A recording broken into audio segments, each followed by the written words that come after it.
ನಮಸ್ಕಾರ. T20 ವಿಶ್ವಕಪ್ನ final ಪಂದ್ಯಕ್ಕಾಗಿ team ಇಂಡಿಯಾದಲ್ಲಾಯಿತು ದೊಡ್ಡ ಬದಲಾವಣೆ.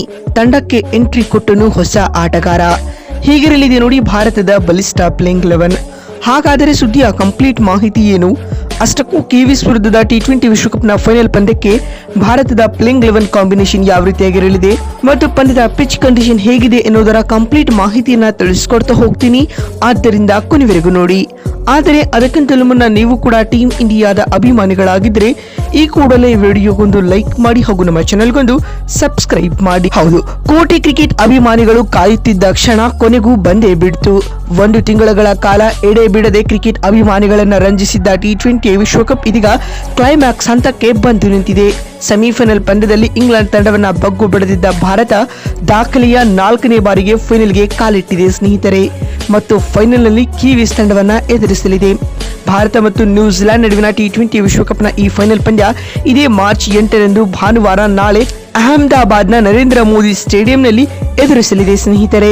ಉಭಯ ತಂಡಗಳ ನಡುವಿನ ಈ ಹೈ ವೋಲ್ಟೇಜ್ ಪಂದ್ಯ ಸಂಜೆ 7 ಗಂಟೆಗೆ ಆರಂಭಗೊಳ್ಳಲಿದೆ. ತನ್ನ ಚಾಂಪಿಯನ್ ಪಟ್ಟವನ್ನ ಡಿಫೆಂಡ್ ಮಾಡಿಕೊಂಡು ಹಿಸ್ಟ್ರಿ ರಿಪೀಟ್ ಮಾಡುತ್ತಾ ಟೀಂ ಇಂಡಿಯಾ ಅನ್ನೋದಕ್ಕೆ ನಾಳೆ ಉತ್ತರ ಸಿಗಲಿದೆ. ಅತ್ತ ಕಿವೀಸ್ ತಂಡ ಆಫ್ರಿಕಾ ವಿರುದ್ಧ ತನ್ನ ಸೆಮಿಫೈನಲ್ ಪಂದ್ಯವನ್ನ ಒನ್ ಸೈಡೆಡ್ ಆಗಿ ಗೆದ್ದುಕೊಂಡು ಬರ್ತಾ ಇದೆ ಸ್ನೇಹಿತರೆ. ಹೀಗಾಗಿ ಈಗ ಉಭಯ ತಂಡಗಳ ನಡುವೆ ಫೈನಲ್ ಪಂದ್ಯದಲ್ಲಿ ನೆಕ್ ಟು ನೆಕ್ ಫೈಟ್ ಅನ್ನ ನಿರೀಕ್ಷಿಸಬಹುದು. ಈ ವೇಳೆ ಟೀಂ ಇಂಡಿಯಾಗೆ ದೊಡ್ಡ ತಲೆನೋವಾಗಿದ್ದು ಮಾತ್ರ ಅಭಿಷೇಕ್ ಶರ್ಮಾ. ಟಿ20 ವಿಶ್ವಕಪ್ ಉದ್ದಕ್ಕೂ ಅವರಿಂದ ಹೇಳಿಕೊಳ್ಳುವಂತ ಇನ್ನಿಂಗ್ಸ್ ಬಂದಿಲ್ಲ ಸ್ನೇಹಿತರೆ.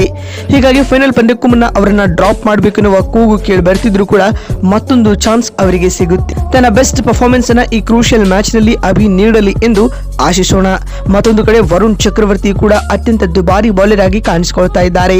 ಹೀಗಾಗಿ ಅವರನ್ನ ಕೂಡ ಡ್ರಾಪ್ ಮಾಡಬೇಕೆನ್ನುವ ಕೂಗು ಜೋರಾಗಿ ಬರ್ತಿದ್ರು ಕೂಡ ಅವರನ್ನು ಕೂಡ ಟೀಂ ಇಂಡಿಯಾ ಮ್ಯಾನೇಜ್ಮೆಂಟ್ ಬ್ಯಾಕ್ ಮಾಡುತ್ತೆ ಸ್ನೇಹಿತರೆ, ಅದರಲ್ಲಿ ಡೌಟೇ ಬೇಡ. ಹೀಗಾಗಿ ಭಾರತ ಇಲ್ಲಿ ವಿನ್ನಿಂಗ್ ಕಾಂಬಿನೇಷನ್ ಒಂದಿಗೆ ಕಣಕ್ಕಿಳಿಯಬೇಕು ಅನ್ನೋದು ನನ್ನ ಅನಿಸಿಕೆ. ಹೀಗಿದ್ರು ಟಿ20 ಕ್ರಿಕೆಟ್ ನ ನಂಬರ್ 1 ಬ್ಯಾಟ್ಸ್ಮನ್ ಹಾಗೂ ನಂಬರ್ 1 ಬೌಲರ್ ಪರ್ಫಾರ್ಮ್ ಮಾಡದೆ ಇದ್ರೂ ಕೂಡ ಭಾರತ ಫೈನಲ್ ತಲುಪಿರುವುದು good news. And Jasprit Bumrah ತಮ್ಮ ಬೆಂಕಿ ಲಯದಲ್ಲಿದ್ದಾರೆ ಸ್ನೇಹಿತರೆ.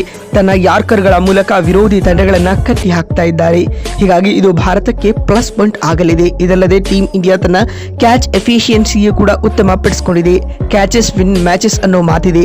ಹೀಗಾಗಿ ಭಾರತ ಫೈನಲ್ ಪಂದ್ಯದಲ್ಲಿ ಒಳ್ಳೆಯ ಫೀಲ್ಡಿಂಗ್ ಮಾಡಲೇಬೇಕು. ಪಂದ್ಯದ ಪಿಚ್ ರಿಪೋರ್ಟ್ ಬಗ್ಗೆ ಮಾತನಾಡುವುದಾದರೆ ಈ ಪಂದ್ಯ ಅಹಮದಾಬಾದ್ನ ನರೇಂದ್ರ ಮೋದಿ ಸ್ಟೇಡಿಯಂನಲ್ಲಿ ನಡೆಯಲಿದೆ. ಇದು ಭಾರತಕ್ಕೆ ಅನ್ಲಕ್ಕಿ ಸ್ಟೇಡಿಯಂ ಅಂತ ಹೇಳಲಾಗ್ತಾ ಇದೆ. ನಿಮ್ಗೆ ನೆನಪಿರಲಿ, ಈ ಟೂರ್ನಿಯಲ್ಲಿ ಭಾರತ ಒಂದೇ ಒಂದು ಮ್ಯಾಚ್ ಸೋತಿದೆ, ಅದು ಇದೇ ಸ್ಟೇಡಿಯಂನಲ್ಲಿ. ಅದಲ್ಲದೆ 2023ರ ODI ವರ್ಲ್ಡ್ ಕಪ್ ನ ಫೈನಲ್ ಮ್ಯಾಚ್ ಕೂಡ ಭಾರತ ಇಲ್ಲೇ ಸೋತಿತ್ತು. ಹೀಗಾಗಿ ಆಲ್ ಆಡ್ಸ್ ಎಲ್ಲ ಹಿಸ್ಟ್ರಿ ಡಿಫೀಟ್ ಮಾಡಿ ಭಾರತ ಹಿಸ್ಟ್ರಿ ರಿಪೀಟ್ ಮಾಡುತ್ತಾ ಅನ್ನೋದನ್ನ ಕಾದು ನೋಡೋಣ. ಅಂಡ್ ಇಲ್ಲಿ ರೈಟ್ ಸಾಲ್ ಅಂಡ್ ಬ್ಲಾಕ್ ಸಾಲ್ 2 ಪಿಚ್ ಗಳಿವೆ.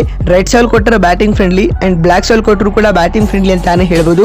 ಟಾಸ್ ಗೆದ್ದವರು ಡ್ಯೂ ಇರುವ ಕಾರಣ ಚೇಸ್ ಮಾಡಲು ಎದುರು ನೋಡ್ತಾರೆ. ನಿಮ್ ನೆನಪಿರ್ಲಿ, ಎಕ್ಸಾಕ್ಟ್ಲಿ 1 ವರ್ಷ ಹಿಂದೆ ಭಾರತ ಇದೇ ಕಿವೀಸ್ ತಂಡವನ್ನ ಫೈನಲ್ ಪಂದ್ಯದಲ್ಲಿ ಅಂದ್ರೆ ಚಾಂಪಿಯನ್ಸ್ ಟ್ರೋಫಿಯ ಫೈನಲ್ ಪಂದ್ಯದಲ್ಲಿ ಎದುರಿಸಿತ್ತು. ಆ ಮ್ಯಾಚ್ ನಾವು ಗೆದ್ದಿದ್ವಿ. ಫೈನಲ್ ಆಗಿ ಭಾರತದ ಪ್ಲೇಯಿಂಗ್ 11 ಯಾವ ರೀತಿ ಗಿರಲಿದೆ ಅಂತ ನೋಡ್ತಾ ಬರುವುದಾದ್ರೆ ಓಪನರ್ಸ್ ಗಳಾಗಿ ಅಭಿಷೇಕ್ ಶರ್ಮಾ ಹಾಗೂ ಸಂಜು ಸ್ಯಾಮ್ಸನ್ ಇನ್ನಿಂಗ್ಸ್ ಆರಂಭಿಸಲಿದ್ದಾರೆ. ಸಂಜು ಅಂತೂ ಗುಡ್ ಟಚ್ ನಲ್ಲಿ ಕಾಣಿಸಿಕೊಳ್ತಾ ಇದ್ದಾರೆ. ನಂಬರ್ 3 ಇಲ್ಲಿ ಇಶಾನ್ ಕಿಶನ್ ಆಡಲಿದ್ದಾರೆ. ಇಶಾನ್ ಕಿಶನ್ ಕೂಡ ಕ್ಯಾಮ್ಯೂ ಇನ್ನಿಂಗ್ಸ್ ಆಡ್ತಿದ್ದಾರೆ. H4 ಇಲ್ಲಿ ಸೂರ್ಯಕುಮಾರ್ ಯಾದವ್ ಕಾಣಿಸಿಕೊಂಡರೆ 5ನೇ ಕ್ರಮಾಂಕದಲ್ಲಿ ತಿಲಕ್ ವರ್ಮಾ ಆಡಲಿದ್ದಾರೆ. 6ನೇ ಸ್ಲಾಟ್ ನಲ್ಲಿ ಶಿವಮ್ ದುಬೆ, 7ನೇ ಕ್ರಮಾಂಕದಲ್ಲಿ ಹಾರ್ದಿಕ್ ಪಾಂಡ್ಯ ಕಾಣಿಸಿಕೊಂಡರೆ 8ನೇ ಕ್ರಮಾಂಕದಲ್ಲಿ ಅಕ್ಷರ್ ಪಟೇಲ್ ಪ್ಲೇಯಿಂಗ್ 11ನ ಭಾಗವಾಗಲಿದ್ದಾರೆ. ಇದರೊಂದಿಗೆ 3 ಜೆನ್ಯೂನ್ ಆಲ್ರೌಂಡರ್ ಕಾಣಿಸಿಕೊಳ್ಳಲಿದ್ದಾರೆ. ಹಾಗೂ 9ನೇ ಸ್ಲಾಟ್ ನಲ್ಲಿ ಜಸ್ಪ್ರೀತ್ ಬುಮ್ರಾ ಆಡಿದರೆ 10ನೇ ಕ್ರಮಾಂಕದಲ್ಲಿ ಹರ್ಷದೀಪ್ ಸಿಂಗ್ ಪ್ಲೇಯಿಂಗ್ 11 ನಲ್ಲಿ ಆಡಲಿದ್ದಾರೆ. ಇನ್ನು 11ನೇ ಮತ್ತು ಅಂತಿಮ ಸ್ಲಾಟ್ ನಲ್ಲಿ ವರುಣ್ ಚಕ್ರವರ್ತಿ ಪ್ಲೇಯಿಂಗ್ 11ನ ಭಾಗವಾಗಲಿದ್ದಾರೆ. ಸ್ನೇಹಿತರೆ, ನಿಮಗೆ ಅನಿಸುತ್ತೆ ಈ ಫೈನಲ್ ಪಂದ್ಯ ಗೆದ್ದು ಭಾರತ ಮತ್ತೊಮ್ಮೆ ಕಪ್ ಎತ್ತಿ ಹಿಡಿಯುತ್ತಾ ಅಥವಾ ಇಲ್ಲವಾ ಎನ್ನುವುದನ್ನ ಎಸ್ ಅಥವಾ ನೋ ಎಂದು ಕಾಮೆಂಟ್ ಮಾಡುವ ಮೂಲಕ ತಪ್ಪದೆ ತಿಳಿಸಿ. ಮತ್ತೊಂದು ವಿಡಿಯೋದಲ್ಲಿ ಸಿಗ್ತೀನಿ. ಅಲ್ಲಿವರೆಗೂ ನಮಸ್ಕಾರ, ಧನ್ಯವಾದಗಳು.